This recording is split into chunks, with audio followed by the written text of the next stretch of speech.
let's talk about the product sets. Start with fiber. Everybody work with fiber? Okay. Everybody familiar with the connector sets up there? Anybody not familiar with the connector sets? Everybody's familiar with the MTP connector? Yes, no, maybe? Okay. Well, that's where we'll start. Most people, again, are familiar with the LC duplex. I mean, that's the de facto standard of our serial transmissions today. You get your transmit to receive, right? A to B, B to A. That's with all of our SFPs and our GBICs and things of that sort.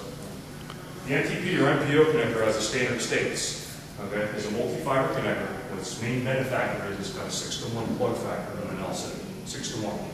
Okay? So your installation time is cut down by 6-fold. Your cabling reduction in cabling space is cut down by 6-fold. Okay? It's a 12-fiber interface. Now, some of you might be seeing this just for the first time. Some of you might be familiar with it for a year or two now. Like I said, so when I started earlier in this presentation, we talked about how the data center has changed. This connector has actually been around for over 20 years, developed by IBM 20 years ago. Its main purpose was to put a lot of fiber, a lot of infrastructure cabling from point to point very quickly and make it easy to do.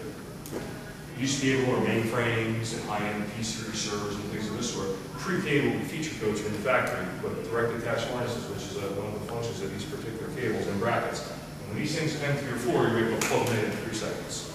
So you would have, thousands of ports of fiber up and running in no time. Okay? But now, because of the bandwidth demand, because of the real estate space demand out there in the data center, this connector is now becoming more mainstream, utilized in the networking and SAN environments. Okay? But this technology has been around for several years. Now, it's very important to get yourself familiar with these particular connectors. Sorry, what was the beware on the previous one? Okay. We'll talk about that in a minute, but there's some connectors that are actually available right now in prototypes that have 72 fibers in the same footprint. Okay. So that's a whole other issue that we'll talk about. With that said, let's talk about some of the product sets.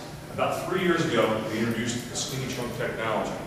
Okay, released it to the OEMs and then to the end user marketplace. Revolutionary for its time. It's about 1/3 less diameter than what's standard out there on the marketplace. Okay?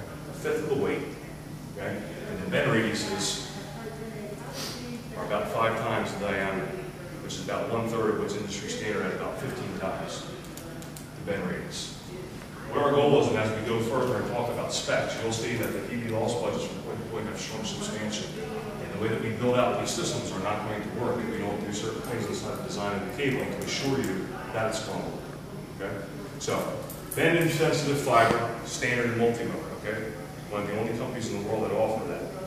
Okay? It's a Corning clear curved glass inside. All US brand connectors per our qualifications. We can only use certain connector types for mechanical spring purposes and things of this sort. Reliability.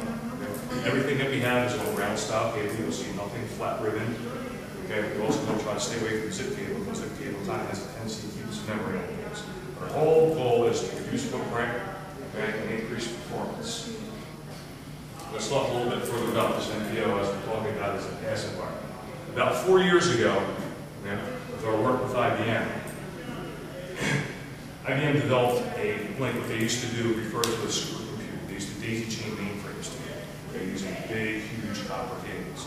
And these things were massive. Okay? They worked on kind of a parallel system as far as electronics go. But these cables can only go 10 meters. Okay? And they were huge. They started sagging data center floors. So for the computing power, they worked with Siemens, the German company, that made transceivers at the time, to develop some parallel optic technology. What is parallel optic technology? Well, it's a different means of transmission. We can allow a gigabit from point to point relatively easy. So what they utilize then is this MPO firewall that's been around for a good number of years. They turned it not only from a passive interconnector, it's used to bring trunking and a lot of interconnect from point to point, but they turned it into an active connector. Okay? So we've been making these particular cables for those OEMs for a good 3 or 4 years. And basically these connectors plug right into the interfaces now that you're accustomed to seeing on your duplex LCs. Now why do I bring this up? Because you're going to start seeing this in 3 to 4 years. It's going to be very prevalent. This is the spec for 40 gigabit. Okay? This is the spec for 100 gigabit.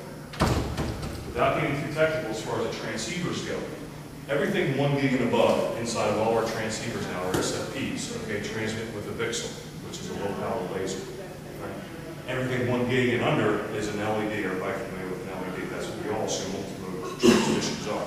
Okay? The problem with VCSELs is after about 12 to 14 gig, certain things start happening with the light characteristics and properties, not only in the VCSEL but the glass. So you can't get higher than 18 gigs, say, over one channel. So what do they have to do? Well, in a 40 gig scenario and a standard MPO connector, what they do is they transmit over 4 fibers into one connector. So 10 gig per fiber with the 4 center black or dark. And then the other ones they get received in on the 4 channels. In the 100 gigabit, they use the double ferrule MPO connector or MTP connector, so 24 fibers in one connector.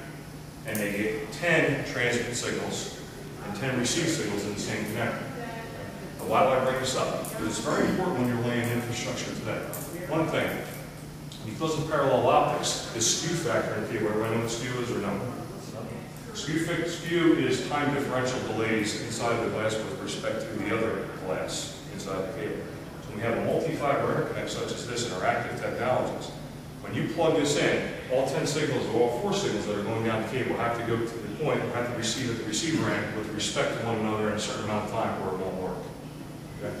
Now the issue is that we don't make anything as far as the products go. Okay? We partner with a cable manufacturer. Okay? They send their bulk cable in on big, huge reels. We buy our connectors. Our technology comes in putting everything together. So we order a cable or bulk cable that's skew tested, has a certain skew factor. But then when you start cutting it up to make trunks and cables and jumpers, you change the skew of that particular cable. So you have to retest it again according to our qualifications. So we assure you that it will work, not only in our serial transmissions today, but the parallel optics technology moving forward. So there are factors when you eventually do and will switch over to that technology, it'll work in your infrastructure without having to worry about taking your infrastructure out. Okay. Now, the great thing about the active side of things that assures us the performance on the cables is now it translates also into the passive side for us. So we already reduced your footprint substantially with this technology, but now we're able to reduce it even further with the Skinny Chunk 24. So I'll pass these around, but you'll see that this is a 72 fiber cable with our 6 legs. Okay. And now our standard 6 legs, again, with our 72 fiber cable, now we've reduced it down to 3 interconnects using 24 fiber. So I reduced your infrastructure again, where your plug-in time and your installation costs by another 15%.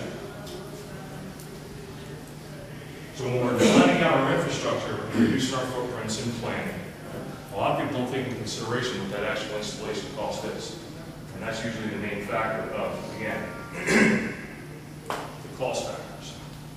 And then even in all the designs, you'll see as we continue forward, with all the interconnects, all right, not only perform well and they're designed well, but we're also concentrating on reducing the footprint.